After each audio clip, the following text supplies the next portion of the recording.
Hi guys! Today we are here with the topic of reading and how to implement reading into your daily life. So first I'm going to talk about the downfall of reading and why we personally think that reading is not as popular of an activity as before. Mm-hmm. So first, there's obviously that idea of technology and that everything is so fast-paced now and everyone wants something so quickly that people don't really have the energy or the mindset to sit down for long periods of time to read a story, and they'd rather just see it as a video or go play games which is definitely more entertaining and quick-paced.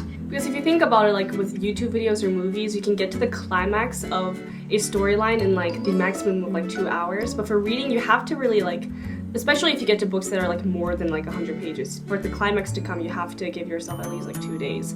Unless you're like a really fast reader. But for me, I have to give myself at least like 3 or 4 days, which is obviously a source of entertainment that takes a longer time for you to get to the really enjoyable part in a way. Also, there is the rise of ebooks, which obviously I have nothing against. But I mean, personally, I don't really like ebooks because I don't know, it might just be like a really stuck-up thing, but then for me it's kind of like reading has always been such a hands-on thing, and like reading like paper books, it just feels so nice to like flip the pages, but I feel like ebooks is just another way for you to turn something that is so tangible and so handy into like an electronic piece.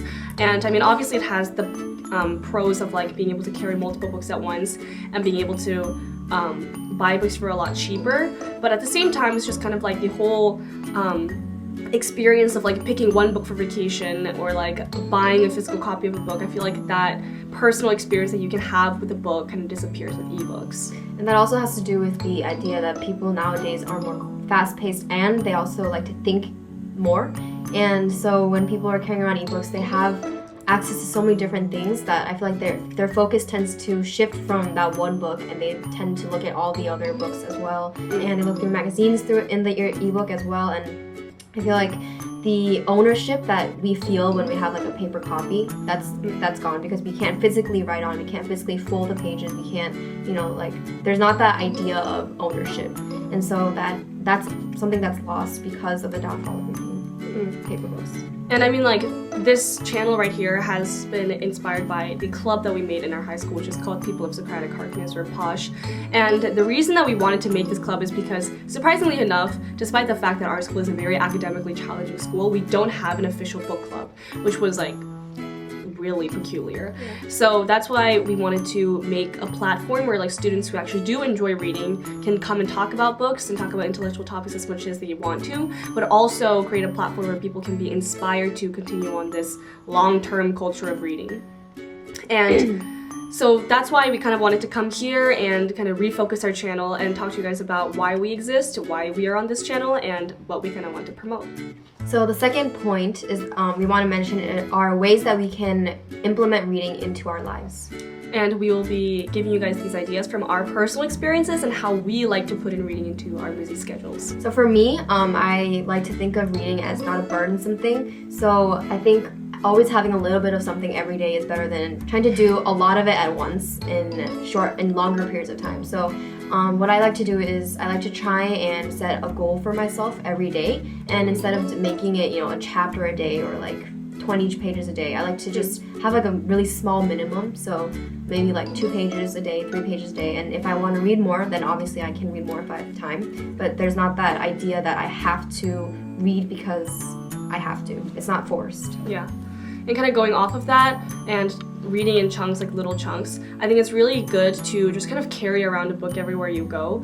I mean, books aren't usually too heavy, like especially if they're like paperbacks, and they're not that heavy, and they're quite small as well. So for me, I first tried out like carrying a book everywhere I go past summer, and it really helped me out, and I realized it's a lot more useful than you think it is, because I mean, especially in Korea, we don't take cars, we take public transportation. So wherever you go, just like reading a couple pages, it helps you get through the book a lot faster. So if you guys are kind of sick of having to read a book for like 2 months, then I would really recommend trying to carry around a book around. And I mean, sometimes it's kind of like a compromising thing, because you have to compromise listening to music or something to then pick up a book, and compromise going on Instagram to go on to read a book, but in the end it's very useful.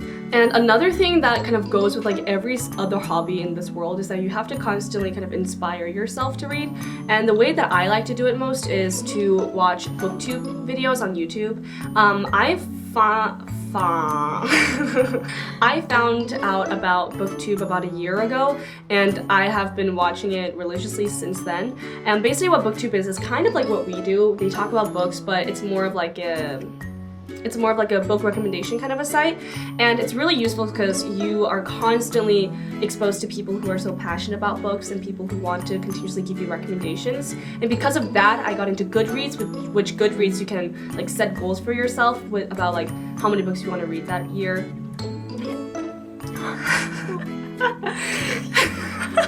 And you can also see your friends and family members and see what they're reading and start a discussion. So always being inspired to open a book through websites like Goodreads and YouTube, I think is a very good thing. Another thing that we want to mention is that reading in school also counts. So books that you have to read for class, or books that the school recommends, or things that you have to do for your reading logs or whatever, even those do count. And I feel like the reason why people don't really tend to count those is because we think of it as work, and we analyze it knowing that we have a test or an exam or an essay. But I think something that I learned for the past 2 years, and I'm pretty sure Lynn learned as well, is that if we really do genuinely take the time to care about the book and read it for ourselves as well, it does count, and it will really have a lasting impact on us. Especially because we kind of talked about this in our book recommendation video, but a lot of the books that I brought out were like originally introduced by like an education system. And I think what's really good about that is that a lot of times, because we read a lot of famous pieces and famous works, we're bound to kind of really like them if we take the time to think about what the author is talking about and analyze it and discuss it with your class. So reading in a group setting, especially with a teacher next to you, can be a very rewarding experience if you kind of take it in. And if you're really wanting to start reading and stuff like that, just think about reading in school as an opportunity for you to have an assignment that forces you to open a book. So. And the books that the school recommends, they recommend it for a reason. And so obviously, if we really want to take the time, and this is also a very good use of our time because we are doing it for school but also for ourselves. So the books that they recommend are very good. So I would say read it. And we can promise you it's much better than SparkNotes, because I mean, we obviously use SparkNotes as well, but I think in the end we obviously have to admit that reading the book is a lot more rewarding than reading SparkNotes or Shmoop. So if you guys decide to start any books, then list them down below. Also check out our previous videos and look forward to our new ones. Thanks guys. Bye.